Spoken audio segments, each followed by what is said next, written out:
Hello and welcome back to Old Faithful. I'm your host, Matt Trask, king of the great big belt buckle. Thanks to Perfect Wave Productions. Thanks to Scott and Steve. Please support my friends at Black Hills Blend Coffee, Black Hills Blend Espresso, 2 locations here in Rapid City. Please like, share, and subscribe this video if you in fact like my channel and what I do, and thank you so much for your support of my YouTube channel. I have been pestering this girl for quite a while now. A minute. I am so incredibly delighted that she finally agreed to come be on the show. Miss Ja'net Eastman. I'm glad to be here. Thank you for having me, Matt. Absolutely. We've got a whole pile to talk about, including this guitar, which we are definitely going to talk about because that's what we do here on Old Faithful. Why don't you tell us about you?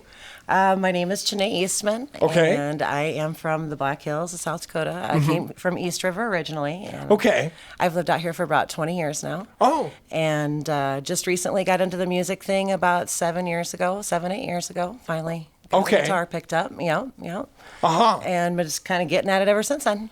I see. So, number one, if you're not from South Dakota, the first thing you need to know is there's a river that runs through the middle of South Dakota, and East River, West River, and we're joking, yes, not joking about our little competition between East River and West River. My mother is from Pierre, South Dakota, just across the river, so she's East River. Yep. And there is absolutely nothing wrong with being from East River, especially if you move to the good side. That's right. Right. Where are you from? Yeah. Originally, I came from the Mitchell area. Okay. Yep, I graduated as a Mitchell Colonel, so...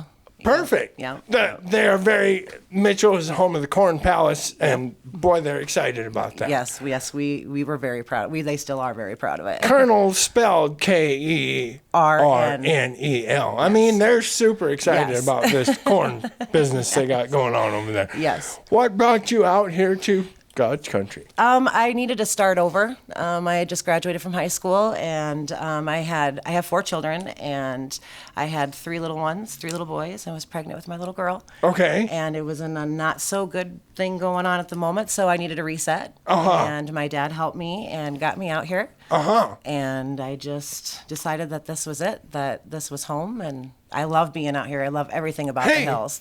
My backyard out here is endless fun. So right. This may get a little personal, but I'm super curious. You said you just graduated from high school. I had just graduated from high school. With 3 children? No, not with 3 children, sorry. I graduated from high school, and it was about 6 years later that I had come out here, sorry. So that makes more sense. We were talking about like a super, okay. Yeah. So anyway, well, we all go through storms of life and stuff. We're super glad to have you here. Thank you. What did you do when you got here? I went to work. Went to work, and I had 4 little kids to raise. So I went to work being a mom and waiting some tables, and I co-owned and ran a preschool for about 9-10 years. Okay. And then I decided that I wanted to get into my music. I was thumbing through a FingerHut catalog one day downstairs in my office, and I had always wanted to play and sing ever since I was a little girl. And obviously, after high school, I got busy having kids, and I got sidetracked, so I had to kind of do that. And like I said, I was flipping through the FingerHut catalog that day, and I came across a $65 Harmony Hummingbird guitar. And I decided, I want that. So I got it in the mail. It showed up, got it in the mail, and it sat in the corner for 2 months and didn't touch it. And then I met somebody who said that they would help show me a couple 3 chords and kind of get me started. So I bought him a 6-pack up here every week to show me G, C, and D. Right. Yeah. And kind of got started, and that's how I got my foot in the door and started meeting a lot of local musicians and did a lot of open mics and things like that. So she's describing very reasonably priced guitar lessons, first of all. Yes, very, yes. So your first guitar came out of a FingerHut catalog. Do we still have it? I do. It's hanging on the wall at home. Well, right now, it normally hangs on the wall, but right now I just recently moved, so it's kind of sitting back in the corner again. Okay. Huge oversight on my part. I should have requested that you bring that. I thought about it this morning, and then I just thought, nah, I'll just talk. I'll just talk about all it right. a little bit. Well, so. I would love to have a picture of it. I would definitely send you a picture. Well, of thank it. you very much. Absolutely. I believe I knew this, and you have mentioned it, that you very recently started playing guitar. In the last 7 years, yeah. In the last 7 years. Yep. Were you from a musical childhood? No. Did they play the radio? Did they hum? Did they whistle? My mom, a lot of my musical influence is classic country. Okay. My mom had an album selection that was incredible. Don Williams, Emmylou Harris, Johnny Cash, Waylon Jennings, Merle Haggard. So I grew up on a lot of those sounds, and the old radio or the old record players. Yeah. They had the 8-track tape in it, and it had the cassette player in it, and then the record player in it. So as a little girl, I would just have all these albums spread out. Okay. And picking which one I wanted to listen to and play. So I was surrounded by that sort of music, just listening to albums and things like that. But no, there wasn't really a lot of musical influence as far as wanting to play guitar. That came about 10 years old. Uh-huh. Yeah. And you mentioned you had always wanted to sing and play guitar. This little girl laying in front of the record player in Mitchell, South Dakota. Yep. Did you have like dreams of being Kitty Wells at the Grand Ole Opry or something? Not necessarily Kitty Wells, but not necessarily Kitty Wells. Right. But I did dream of stepping into that circle. I still kind of do, just to have my opportunity someday, just to step into that circle and just check that whole experience out and see what that would be like. So, well, we do have to appreciate where we are. I bet you know this. Yes. And I bet definitely. every time you strap on a guitar in front of an audience, you are extremely grateful that you are living the dream. Yes. When that FingerHut Harmony guitar came in the mail, did you envision doing what you do today? Yes, I did. You did? Yes, I Wow, did. good for you. Yes, I did, honestly. It's almost kind of like I always kind of knew this is what I wanted to do, but I took such a long roundabout way to get there. You know, it feels so natural, but yeah. So, how long after that FingerHut guitar arrived in the mail before we got onto a stage? I would say it wasn't too long. I would say probably about 3 to 4 months. The gentleman Bob, who was showing me, a few chords and things like that, and drinking all the beer.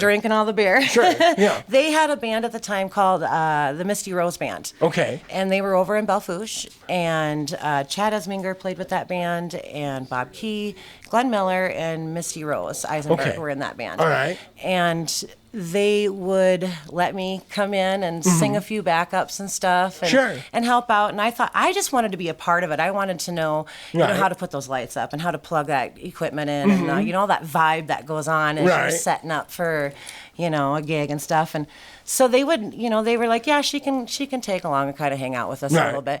And then during the set breaks, I would sit on the stage and do a couple songs here and there. And all right. Got past those first few nerve things. Right. My first gig with South Highway 85 Band was in Whitewood. Okay. During the all-car rally or whatever that is over there. So you get this guitar in the mail and you start learning from a half-drunk guy who you bought beer for.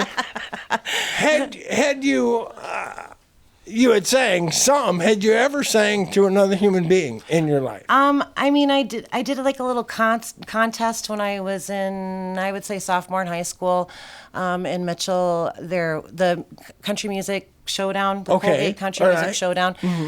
So that was the first time I'd ever really sang in front of an audience, and I was scared to death. Right. So other than that, no, not really. No, that was about one of the only times. So there is a moment, or in my case, several moments, and actually the moment's still ongoing, where right before you open your mouth, every time you think to yourself, am I really any good at this? Right. Every day. Every day. Sure, still happens. Every day, yep. Do you, when someone compliments you on your voice, do you still think they're kidding? No. No. You believe him I believe at this him. point? I believe him. Yep, I believe him. I haven't quite made it to that point. That's something that you owe yourself, though. If somebody comes up to you and gives you that compliment, I guess I want to gracefully accept that and be humble about that and say, well, I must be doing a little something right somewhere. Yes. Because that self-doubt is every day. Sure. I mean, look, there's no millions of dollars that are going to be made here. There's no fortune and fame or anything going on here. This is just doing what feels good in here. Right. And it makes me feel good. So when somebody comes up and gives me that compliment, I just thank you very much. Because that just makes me keep going and doing what feels good. Well, good for you. So in the very beginning, before the band, you're up between breaks of the band. What songs were we doing? I was doing some original songs at the time. Right out of the gate? Yep, right out of the gate. I did a couple of original songs. They didn't go over very well. They flopped. They were terrible. And then I think I learned Bad Moon Rising. Shane Gary taught me how to play Bad Moon Rising, and that was one of them that I would sit there and play. Yep. The good old, there's a bathroom on the right. Yep, Everybody's absolutely. Favorite. Yep. So things like that, Ring of Fire, I think, was maybe one of them. Or, Fishing in the Dark, that was another one. That was just... So we're between breaks playing. Did we bring our FingerHut guitar, or were we borrowing a guitar on the stage? I think I might have brought it once. Okay. But it didn't take me long to figure out that, I'm going to keep going. Right. So I probably need something maybe a little bit better. Sure. And I mean, she didn't have a pickup in it or, anything like that. So I had come into, Bob had brought over a Fender Hellcat. Okay. And I absolutely loved that little guitar. Sure. Loved that little guitar. Named her Bonnie. And played her hard for a couple of years. I'm not a fancy lead player. I don't do any of that stuff. But there's always tomorrow, right? I'm a steady, hard rhythm player. Sure. Okay. And so I played the Hellcat pretty hard. And the bridge, I looked down one day, and the bridge had started to come up. Oh, that's not good. No. And my lead guitarist at the time, Dan, took her home and tried to fix her, and then she was kind of beveled at the top here. There was just other cosmetic issues going on, and he's like, Ja'net, I know you love this little guitar, but it's probably time for something a little different now too. And you've kind of earned it, because I had a hard time accepting that. I'm like, I don't know if I've earned that yet. Right. So he's like, you trust me, it's time to upgrade. You can definitely do something a little bit nicer than this. So instantly I went looking for a Fender Hellcat. Oh, sure. And Dan's like, no, let's think out of the box here a little bit. So, and Bruce pulled that down off the hell bitch down off the top there and handed it to me, and I went home with her 2 weeks later. The hell bitch, you say? Yeah. That is a Lonesome Dove reference, Yes, if I ever heard one. Yes, it is. Yes, it is. The mare that Tommy Lee Jones rode throughout the movie, which in fact biologically was actually a gelding, as everyone knows. We're going to get to this guitar very soon, but I was going to ask one more question. You said you were performing originals, so were these ideas of songs you had before you started playing guitar? No. Nope. They just kind of came to me as you were learning. Yep, as I was learning. Yeah. Yep. I've always kind of did the poetry thing, I guess. I look back. I find things as I go through things from when I was a kid. I'll find a little poetry book and it'll have some things. So I've always been into the writing thing. Right. So when I picked up the guitar, it just kind of. But as you were running the preschool and waiting tables and being a mom, you didn't start writing songs in your head? Not really. I mean, you just shelved the whole thing. I mean, maybe a little bit here and there, but nothing that I really wrote down or kept working at. That was really not even in my thought process until that day when I was thumbing through that FingerHut catalog. And I had made a promise to myself, I guess, a little bit more to the story. Like I said, I was busy raising kids, and I'm like, I need to put that on the back shelf for right now. But by the time I'm 30, I'll learn how to play. Okay. I'll go ahead and do this. And so 30 came along, and I still hadn't done it yet. And 31, 32, 33 came around, and that's when I was flipping through there. And it was really eating at me that I had not followed through or gotten a chance to do what I really kind of wanted to do. And so that's what made me, buy that guitar that day. So Uh-huh. I had really just put all of it onto the back burner and You just said, shelved no, it. I'm too busy right now. Right. I got plenty to keep me busy at the moment. Which is extremely understandable, but yet another reinforcement of the lesson. Sometimes we have to give ourselves Yes. permission to live our greatest life. Yes. Well, let's talk about this guitar because I'm excited about this. So, was it brand new at the time? It was not. No, it was used. Okay. All right. It is an Eastman guitar, Yes. which, of course, you're very aware of. I'm going to move this. Go for it. We'll move it out of the way. Eastman guitars. Do you want to tell us about it? I mean, I can. I kind of maybe a little embarrassed. I don't know a whole lot about it. Well, first of all, that is absolutely fine. We showcase entertainers where they are, and many of them don't know Don't anything. even know what the hell they're playing. They know they like it, and that's it. Yeah. Yeah. It's a great little sounding guitar. I think they are made in Beijing, I believe. You are correct. Yes. And then as far as the sides and stuff, maple, I believe is what it is, or rosewood, I'm thinking. I'm not quite sure. Like I said, it's a little rather embarrassing. I don't know much about my hell bitch. It is, I'm guessing, a Sitka spruce top and a rosewood back and side. Okay. Very, very, very Martin-esque guitar. Okay. Vintage, easy. Vintage style, open back tuners. Yes. Wow. Yes. So it looks very cool. Is this a decal, and did we put that on? No, I put that on. Okay. I put that on. Highly customized with stickers. I'm going to turn it around here. What is the significance of the number 44? Or is there any significance? There is some significance. That's my lucky number. That's your lucky number? That's my lucky number, yes. We are quite honored to feature lucky numbers here on the show. My lucky number is 12, in case anybody wondered. All right. We have a little charm here. Yep. Perfect. Yep. Keeps me Did you grounded. fall in love with this guitar immediately? No, I did not. You did like not? I said, I didn't really know what I had, and I'm, I don't really know quite exactly still what I You have. were still wanting a Fender Hellcat, I was weren't wanting you? a Fender Hellcat. I really liked that Right. guitar, and this was like a $700 guitar at the Right. time, and Yeah. I just was like, I don't know if I've earned this. I don't know if I know, what I'm doing yet. Right. If I've earned this, if I paid my dues to deserve this yet. So, like I said, I was hesitant, but I got her anyway, and she's more, I would say, of a lead player, with the cutout and stuff in Right, there. And I yeah. love it when somebody who plays great guitar grabs a hold of it and just Sure. gets a hold of her and plays her and lets her sing. I mean, Right. she sounds amazing. I strum on her pretty hard with Right. the rhythm playing. So One thing I have noticed, no matter your ability, often the only one who can't hear the guitar under your arm is you. yes, It is so nice Yes. to hear your own guitar being played, Yes. just to sit and enjoy it. yes, Because you're Yes. kind of, in a way, so busy playing, you don't Yep. have time to hear it. yep, exactly.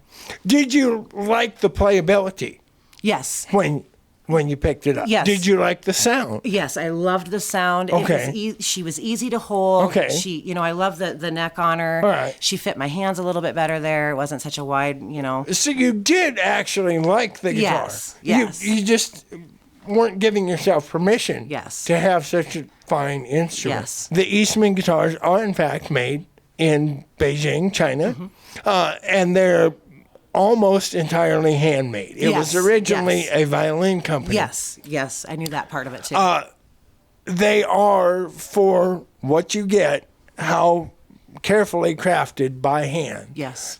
They are extremely reasonably priced instruments. Yep. If you were to build this in Italy or France or America, this would easily be 4 times That's crazy. the cost. That's crazy. What it is, simply because it's made in China. Yep. And they use vintage finishes, which craze rather quickly. And some people don't like that. I like that look of it. And Dan told me that was going to happen. It's Exactly, going to start yeah. cracking like that because of that lacquer on the top of it. If you want to have a vintage looking guitar in 3 years, buy an Eastman. Yep, exactly. Yep. So, what kind of strings do we use? I asked because I ran out of questions. So The Martin powder powder coat. Okay. Extra All right. light strings. Sure. I like those. That's cool. Yes. So you had been playing the FingerHut harmony guitar. I'm apparently engaged in a contest with myself to see how many times I can say FingerHut in one episode.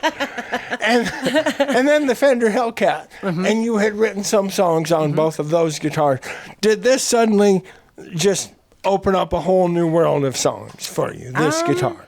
Yes and no. Not instantly. Not instantly. Not instantly. Okay. But the more comfortable I became with her, and yeah, this is my guitar. And Right. This is what we're gonna do. Then a few of them started to come. Okay. Yep. All right. Do you play every day? No. No. No. Okay. No. So if you don't play every day, you don't play this every day, quite obviously. I have a blue. I don't know how you say it. Aria. Some people say aria. Some people say aria. Let's use both. Okay. Okay. I have a blue. She's blue dreadnought. Right. Style, and she sits over kind of in the stand in the corner, and if the hell bitch isn't out, and I'll grab her and play on her every once in a while if I want to try something new. Have I mentioned how much I love the fact that we have a Lonesome Dove reference here on the show? Yes. Yeah, that as well kind of came from Dan. When I brought the Hellbitch home, I was changing the strings, and literally the first string I changed, she got me, and I was bleeding just profusely. I'm like, she bit me already. I messaged Dan, I'm like, she bit me. I changed the first string, and then it was just the Hellbitch right there. Well, then I have to say, I've been bit worse by bed bugs down in Saltillo. Yeah, there we go. Yes. Great movie. I love that movie. I know every word to it. So this is your main performing Yes. guitar. Yep. Do we bring a backup? No, not really. Okay. Nope. That's what I bring. Okay.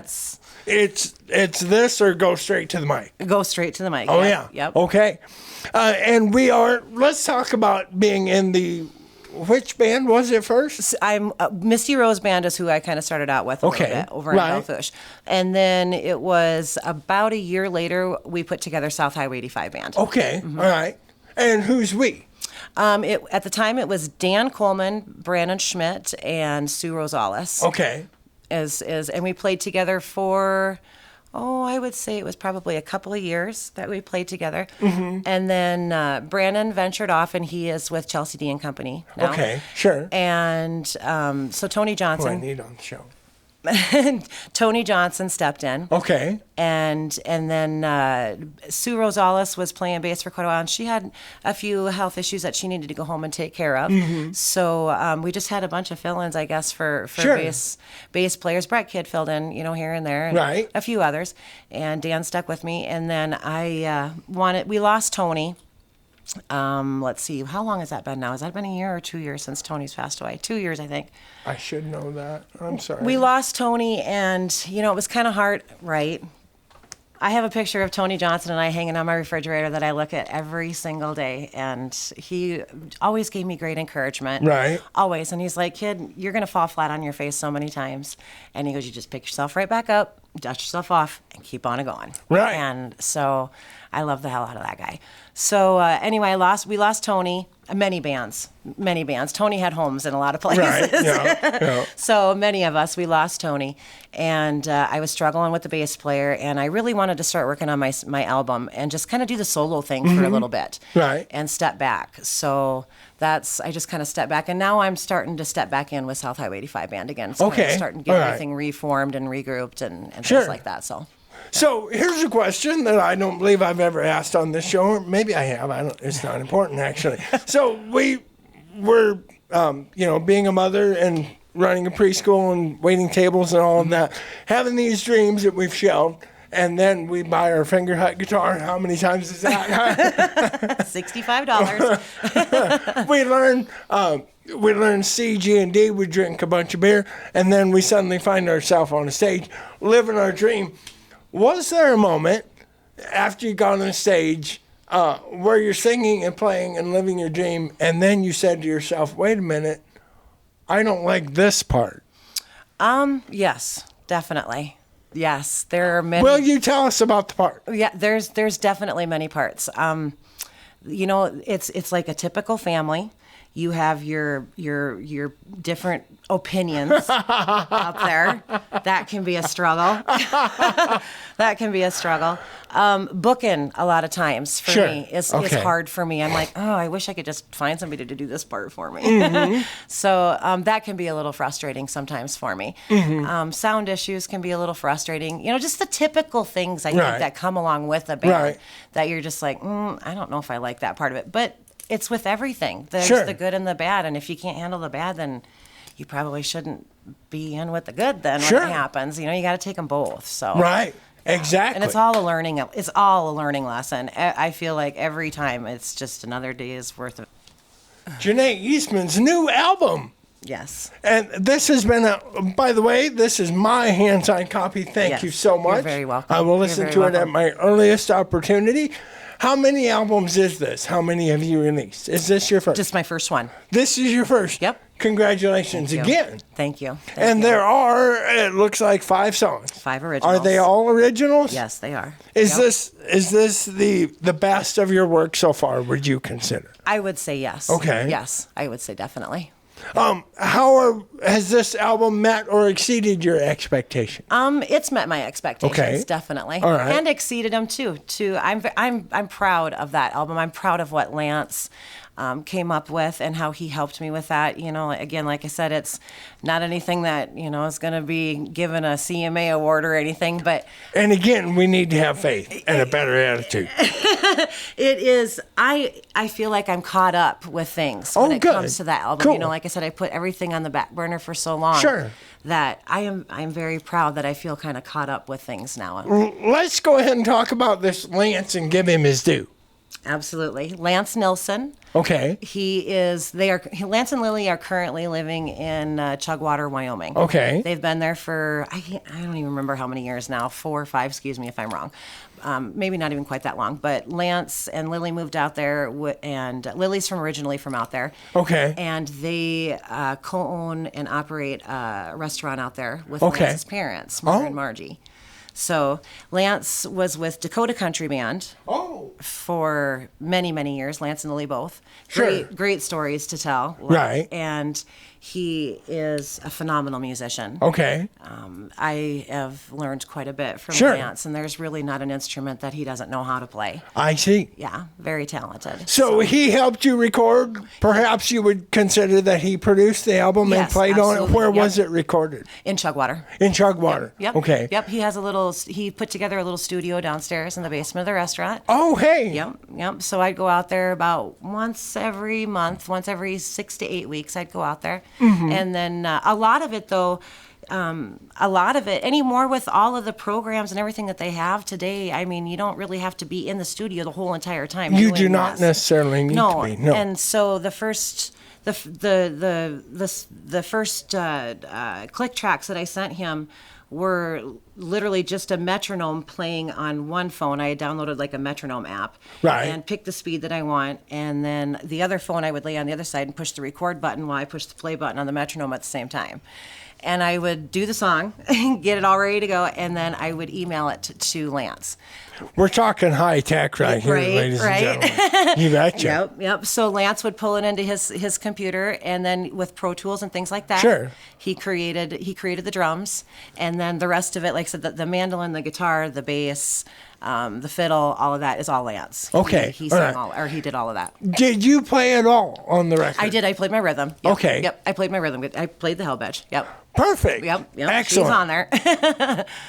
Let's see, what else do we need to talk about? Oh, before the album, had you performed these songs on stage, and were they well received? What Kind of Cowboy Are You? I had played with South Highway 85 quite a few times, and it was a very well received song. Okay. And Shoulda Kissed Him, I played quite a bit. That's a requested solo song that I do a lot. A lot of people like to hear that.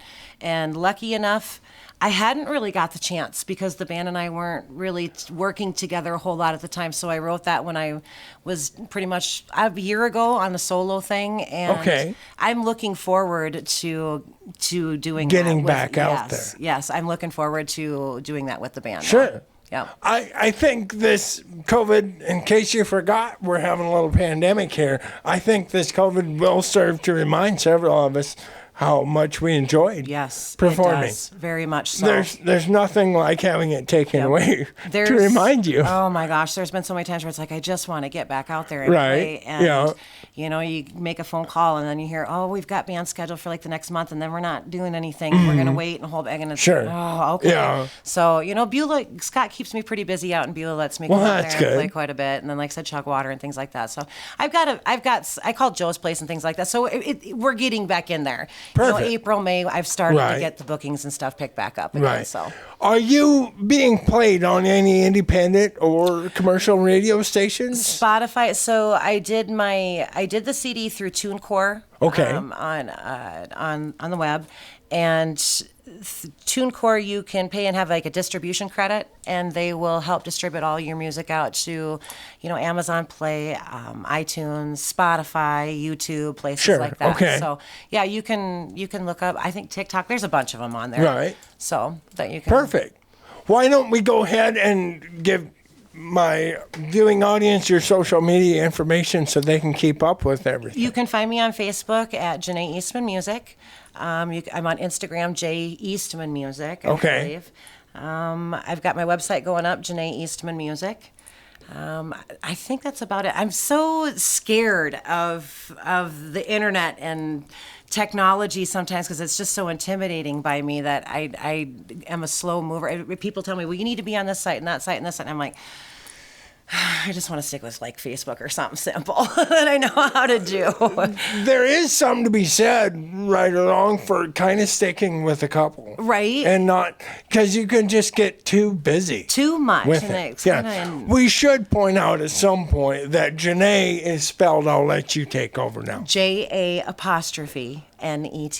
And I have told her before that when I say that in my head, I use my most French Inspector Clouseau accent. Ja'net. Ja'net. Yes, yeah. Since the recording of this album, have we written any new songs? I've started 3 new songs. Okay. Yep, absolutely. I've started 3 new songs. One of them I think I've got finished. The other day Okay. I kind of jumped on it and I was like, I think I got it finished, but I keep kind of going back and forth on it. Right. So, and then a couple more. There's just a line or two left that I Sure. just hasn't really kind of come to me yet. So Well, and many songs throughout history have, in their final form, is much different than they were originally envisioned. Yes. Of these 5 songs, did any of them in the recorded form come out much differently Yes. than you had originally intended? Yep, absolutely. Lucky Enough was one of them. Okay. Yeah, when I sent that to Lance, I had a totally different sound in my mind, and when he came back with the first few rough tracks of it, he told me, he goes, I'm sorry for hijacking your song. And I go, oh my gosh, I love it. I love what you've done with it. Keep Sure. going. So you agreed with him? Yes. Oh, absolutely. There wasn't too many. That's what was one thing that I absolutely loved working Right. with Lance about, is that we didn't have a whole, I don't like that or I don't like that. Sure. We worked very well together. Right. So Well, that's cool. that made it so much more easier and comfortable. So I have written a few songs, and you develop kind of a personal relationship with them. Yep. The way they are, the way he changed them, is that the way you now think of them? You don't really recall Nope. that first version? Nope. That was how it was supposed to yep, be. Yep, that's Yeah. how it's supposed to be right there. Well, that's very cool. Yep. I do think we'll wrap it up. I believe in the previous episode I forgot to mention my sponsorship with Trask Hay LLC. Large round and square bills. Oops, well, it's just going to have to be now. 515-0858. Tanya Tucker says, change your strings. Ja'net Eastman, thank you so much for being on the show. Will you play us out with an Absolutely. original song, Absolutely, please? absolutely.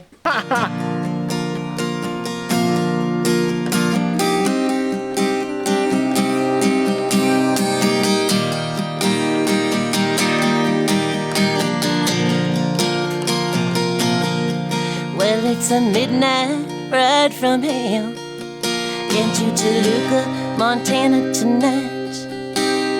That cold east wind's blowing through my old gypsy soul. Well, I made a promise I wanna keep right. Yeah, this battle that I seem to lose. But one thing ain't right, and it's the only truth that I didn't choose.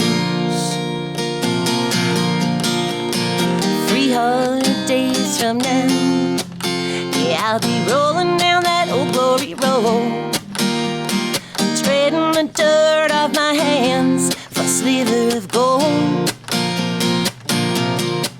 Well, it's a hell of a price that gets paid to run alone down a lonesome highway. But if I'm lucky enough, I'll keep rolling till my dying days. Well, it's a hell of a price that gets paid to run alone down a lonesome highway. But if I'm lucky enough, I'll keep rolling till my dying days. Well, if I'm lucky enough, I'll keep rolling till my dying days.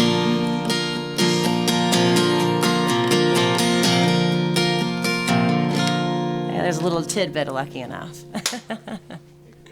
The title track from your first album. Yes. Very nice. I like it. Congratulations, and thank you for being on the show. Thanks for having me, Matt. I appreciate it. Thanks for watching.